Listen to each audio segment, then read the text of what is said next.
Hi guys, how you doing? Dr. Armitstead here on Sunday afternoon.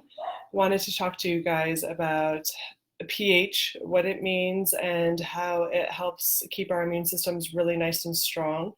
I'm happy to report that as of yesterday, no deaths in New York City for the first time since March 11th, which is really super exciting. Which might seem like talking about keeping the immune system nice and strong and staying healthy is like no longer needed. At the same time, I feel like we just need to keep staying the course. It's not the time to lax. And New York City will start step one opening up tomorrow. And so I'm super excited. I think that we all can take this step with confidence and seeing how the world and other parts of America have done it, and the numbers have not gone up. And at the same time, we just have to be smart about it. So we can't lax on our day to day stuff.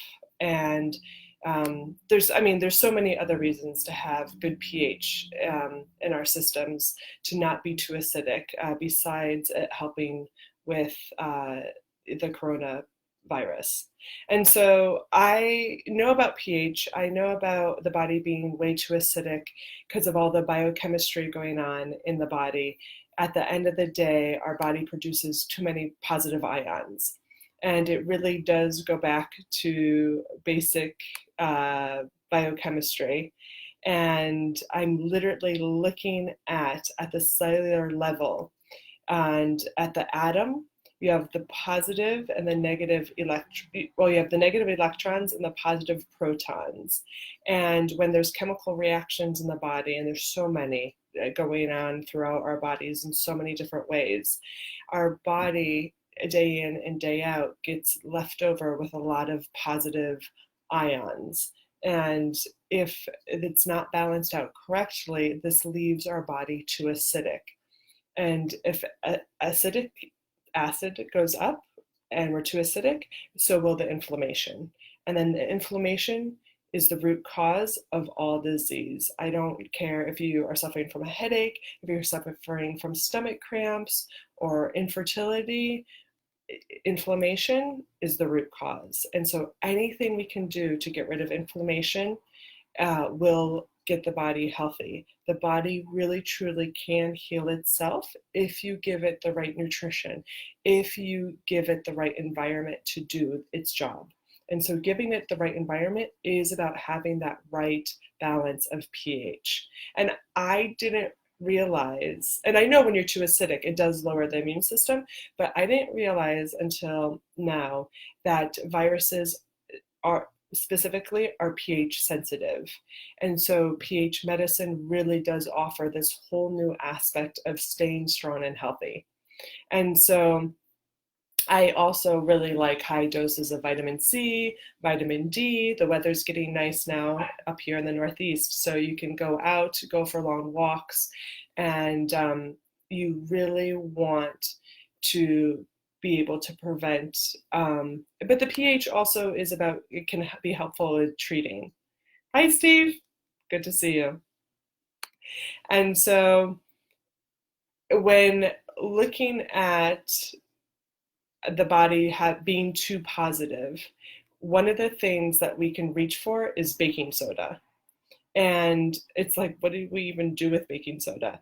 But it really helps control the oxygen and carbon dioxide levels in the body and can let us become less acidic, which would be more basic. And so to have that right balance. And so we're literally looking at a low pH value means acidic conditions. And then the higher pH is the alkaline or the basic, which if it's higher means more oxygen. More oxygen in the tissues means everything obviously works more smoothly, which is really important. Chronic disease is associated with low pH.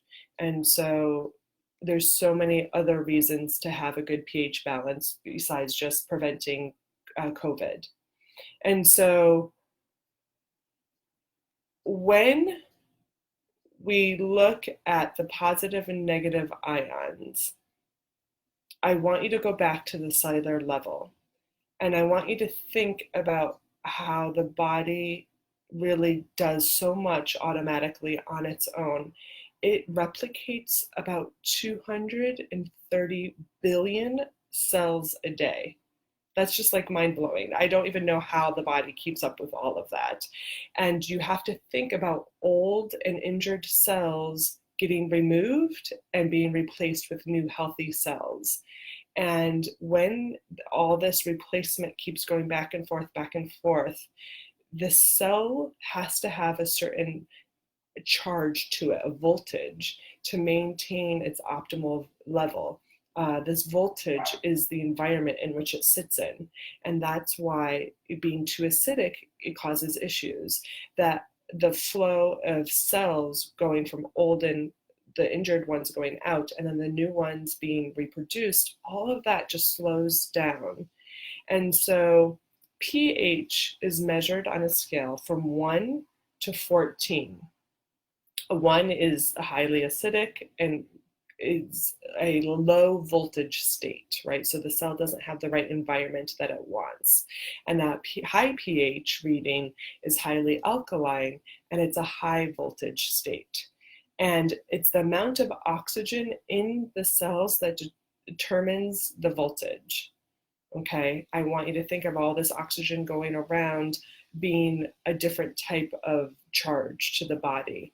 And so if we have adequate voltage in a cell, we have adequate oxygen. And we know that the coronavirus loves oxygen, it's looking for it, and if it doesn't have it, it can wreak more havoc in the body. That's why I've been talking about all the different breathing exercises. Besides getting the lungs strong and healthy, it also is getting that oxygen in. And now we're taking that oxygen level to the cellular level, and it just means so much. And it helps with the pH level. And so specific to the coronavirus needs slightly acidic pH to get into the cell. Without it being acidic, the coronavirus really can't get into the cell and replicate itself. And that's how viruses work. They're kind of weird. They're not known to be alive. They literally are like a shell of protein. That's all they are. And then they get into our cells, and the coronavirus likes the lung cells in particular, lots of oxygen there, right? And it gets into our cells, it penetrates through the cell membrane, and then it replicates itself. It takes over the cell, and it uses everything that the cell has to replicate itself. And when it replicates itself, it just keeps going and going and going. About a couple hundred viruses, and then the cell will explode once its resources are all used up and the cell has replicated itself enough. That's how it works. And then obviously all those viruses go out and try to penetrate other cells, and that's how it spreads within your body. And so the simple alkalining of blood reduces the ability for the virus to go into the cell. And so when I think about how we can actually do this, blood pH should be 7.35 to 7.45, that little range right there. And in our mouth, the pH in our saliva should be 6.5 to 7.5. And then when we swallow food, it goes into our stomach. Our stomach should actually be very acidic. And the upper part is 4.0 to 6.5. And the lower part of the stomach actually is 1.5 to 4.0. That's very acidic. And then as it enters into the lower down part of the intestine, the pH is much higher. It can range anywhere from 7.0 to 8.5. And so when I look at digestion in general, all these different parts of the digestive system has to have the different pH in order to really, it's just so crucial for function and good digestion to have good pH in these particular areas. And so Remember, any increase or decrease in blood pH can lead to inflammation, and inflammation is the cause of all disease. And so when I look at how the body does try to balance out pH, it does it by three different ways. It holds proteins that act as electron acceptors or donors, depending on if you're too basic or too acidic. And what helps in regulating pH at this protein level is when we will actually do our breathing exercises and we're holding our breath. Also exercise, which increases lactic acid in the blood. And those two things we have to remember are so good for pH. And so the kidneys also regulate pH and the water in the body. And so the changes in pH when it comes to the lungs, it changes in minutes. Excuse me. 1 second.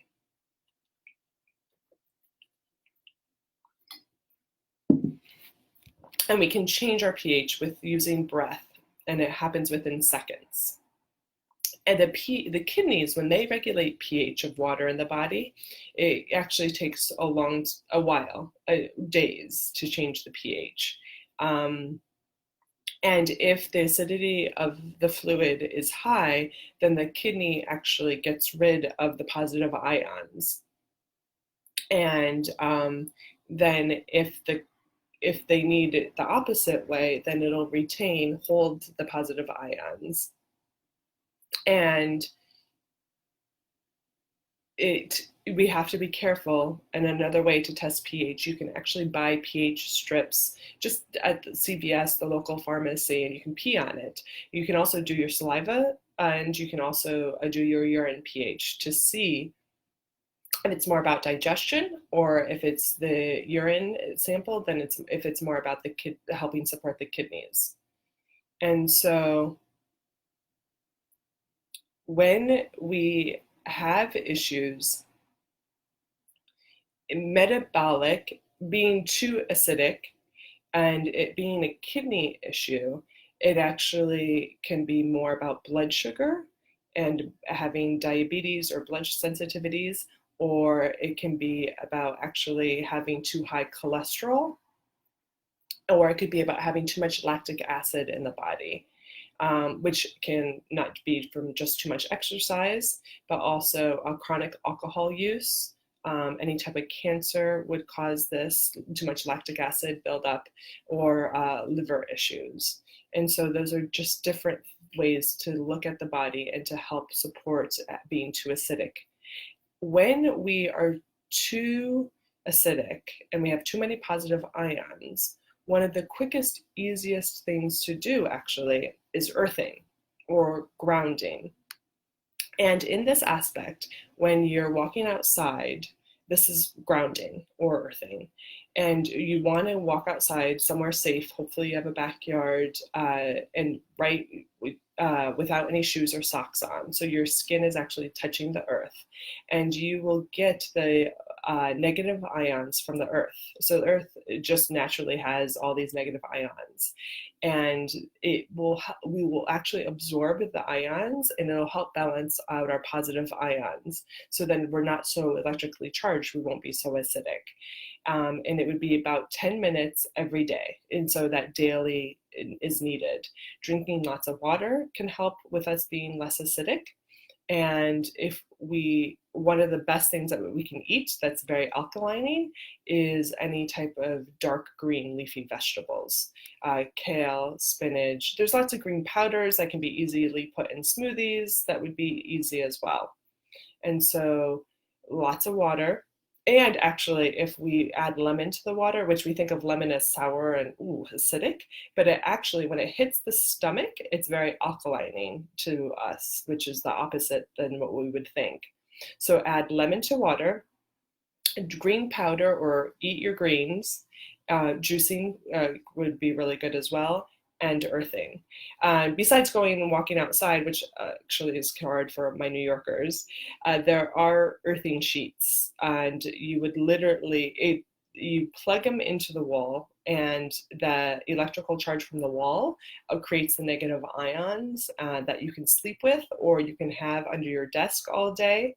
And so you have your feet on them while you're working. So the charge of the body and having the right pH has to do with the positive and negative ions. Another way to calm down the body is if you have the right minerals. And a lot of us lack iodine just naturally with the American lifestyle. So we see a lot of seaweed snacks in the grocery stores now, and those would be good to eat. Seaweed really isn't part of our diet, but if you can think about, eating more Japanese foods, it would be really good. Oh, good. I'm glad Cassidy's been craving kale. Now she knows. And stress will increase our acidity. It's just automatic. Our stress reaction, stress goes high, our acidity goes high, inflammation will go high. So we have to be careful. And seaweed, to go back to the minerals, is really good, but it's not really in our diet. We could also easily buy like trace mineral drops we just add to our water. Also, Himalayan salt is very high in minerals. It has over 80 different minerals in it. And if you do just a tiny pinch in every single 8-ounce glass of water that we drink, just that tiny pinch, you shouldn't even taste the salt. It'll have enough minerals to help with our pH. The mineral content is really important if you think you're dehydrated. And it's those people who feel like they drink their 64 ounces a day, they drink their 8 glasses, and it just like runs right through them. Or they're still complaining about dehydration headaches, constipation, dry skin, really dry lips, and those would be dehydration symptoms. And if you think you're drinking enough water and yet you're still dehydrated, and that doesn't make any sense, add salt to your water. Okay, any questions? Hi, Sandy. So I hope this was helpful. Guys, I just want you to continue to be really strong and healthy as we go through these next steps and we try to open up just a little bit in New York City. The Spanish influenza is known to have had a second hit, and we don't want that to happen. And there's no way of preventing it other than if we stay strong and healthy ourselves. So it's our responsibility. Reach out if you guys have any questions, and have a great day. Bye.